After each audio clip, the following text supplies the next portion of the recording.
think I don't like people. I like people fine. I just don't like people that sell people but then can't tell them the truth. We had enough images of us being dealers and, degenerates and unhumanly. I didn't want to contribute to that. Wesley Snipes drops a bombshell on the entertainment world, leaving many wondering if his pointed remarks were aimed at giants like Tyler Perry. How did a movie set that mirrored the old-time gangster life spark such a firestorm in Hollywood? Hold tight as we unpack the shocking revelations and the decades-long controversies that have haunted the entertainment industry. Dive deep into a story where notorious gangsters used movies as a smokescreen for their operations. But what stole the spotlight were Snipes' biting comments, hinting at an unspoken feud with industry stalwarts. These sentiments aren't just fresh news. They echo a troubling history from as far back as the early 19th century. Honey, let me tell you, one time I was on a movie set and literally the gangsters were funding the movie and they were using the movie as a laundry. The issue at hand? Hollywood's persistence in casting dark-skinned men in roles that magnify violent stereotypes. We had enough images of us being dealers and, degenerates and unhumanly, Snipes laments, advocating for a more refined depiction of black men on screen. Flashback to 3 years ago, when the buzz revolved around the potential revival of New Jack City, a cinematic piece that marked Snipes' rise to stardom. Despite its blockbuster status, the film also bore the weight of criticism for its portrayal of African Americans. Directed by Mario Van Peebles in 1991, this gripping crime saga showcased Snipes as the formidable Lord Nino Brown, leading the narcotics underworld in New York City. Though commercially acclaimed, the movie stirred unease with its portrayal of African American characters. I didn't feel that was where our people needed to be at, Snipes noted, emphasizing the urgency to challenge and change such stereotypes. Actually, I turned the film down a couple of times when they first approached me because that wasn't where my head was. Continuing from our dive into the complicated world of Hollywood's representation of black men, we also stumble upon the intriguing stance of Chris Rock. The multifaceted comedian had some pointed views on the matter, and as we dig deeper, the layers of his perspective shine through. Chris Rock, renowned for his sharp wit and blunt delivery, caused a stir by connecting Tupac Shakur's potential fate with Tyler Perry's controversial films. Rock remarked Tupac might have been a political leader if he were alive. But then again, Tupac might be in a Tyler Perry movie right now. Tupac might be the bad, dark-skinned boyfriend in a Tyler Perry movie. Such cutting comments pulled back the curtains on a much larger issue: the consistent portrayal of dark-skinned men as villains in Perry's movies. This narrative pattern not only ignites debates about representation, but raises questions about the inadvertent reinforcement of colorism in the black community. Possible that there isn't anything funnier than a guy in a dress. And if that's the case, then it might also be said that there's nothing funnier than a black guy. But Rock's critique of Perry didn't end there. Addressing the recurrent trope of black male actors donning drag in Perry's films, Rock expressed his reservations. Notably, he didn't wish to see icons like Will Smith and Denzel Washington follow suit, commenting on Perry's character. Madea, Rock asserted, Tyler Perry is great in a dress, but I don't want to see Denzel or Will Smith in a dress. Recognizing the scarcity of black-led movies, he empathized with those wary of reducing black representation to such media cliches, adding, the black community doesn't have that many movies, so if there's only 4 black movies in a year and 2 of them star black men in dresses, I could see how that would upset some people. However, it's important to note that Rock's critique came with a dose of appreciation too. In his eyes, Perry fills an important void in Hollywood, especially with his movies catering primarily to women. Rock mentioned, Tyler Perry makes movies for women. Even he'll probably tell you, a woman should probably be doing this, but he's doing it, and he's doing a great job at it. Voicing a broader concern about the entertainment industry, Rock stressed the pressing need for black women to be more involved in movie production, writing, and direction. He candidly remarked, I want more black movies. I wish that black women would get involved in the production and the writing and directing of more of them.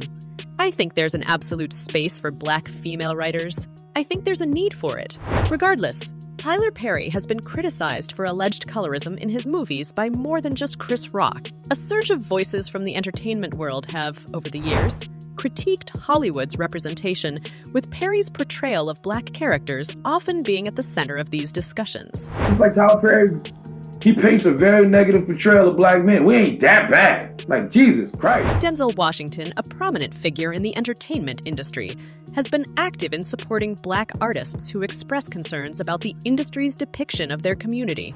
Washington has consistently advocated for a richer, more multifaceted portrayal of black characters in cinema. He stood by visionary filmmaker Spike Lee, who has persistently sought to represent the black experience authentically, avoiding caricature. During the Governor Awards in 2015, Washington paid homage to Lee, declaring Lee has put more African Americans to work in this business than anyone else in the history of this business. The feud between Lee and Perry is not new to industry insiders. Spike Lee, whose films have been a reflection of America's turbulent history and deeply embedded racial issues, once labeled some of Perry's work as coonery and buffoonery.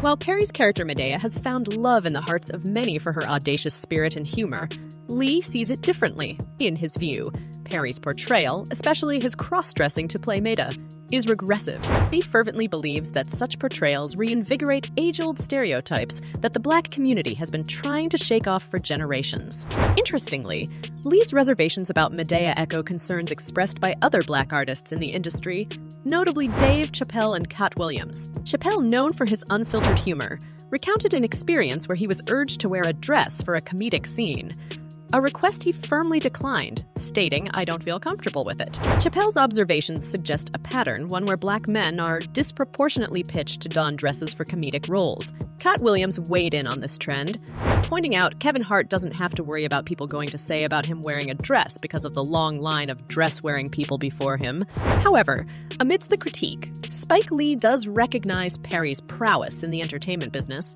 acknowledging Perry as a business magnate who knows how to engage an audience. Lee believes that Perry's massive reach makes it even more crucial for him to be considerate about the imagery he presents. A lot of this is on us, Lee posits, emphasizing that the power rests with the audience to choose what they watch and thereby influence cinematic content. His views mirror the sentiment that while artists should have freedom, there's also a responsibility attached, especially when one's work has a vast impact on a community's perception. Sometimes I wonder if Tyler Perry is like, he's on a crusade to make black men look as bad as possible so women don't want us no more, so he can have all the men himself. As this debate continues, it emphasizes the larger issue at hand, the portrayal of black characters in cinema and the implications of these portrayals on societal perceptions. The dialogue spurred by these critiques challenge the entertainment industry to evolve, pushing for a landscape where diversity isn't just about representation, but about presenting multifaceted, authentic stories that resonate with the true experiences of the black community. I know the damage that the dehumanization. And enter Wesley Snipes, a cinematic powerhouse of the I-90s. Renowned for seamlessly blending his athletic prowess with charismatic performances, Snipes was never a silent observer. Instead, he took proactive steps to challenge Hollywood's entrenched racism. This assertiveness wasn't merely a career move. Snipes recalled his ambitious effort to bring Marvel's Black Panther to the screen as early as the 1990s. "We had 3 scripts. 3 versions of scripts written when we held the rights to Black Panther," Snipes revealed. However, a mix of technological constraints and misconceptions surrounding the name Black Panther, often mistaken for the revolutionary group rather than the comic hero, made it a challenging endeavor. The result was that Snipes moved on to another iconic role, Blade.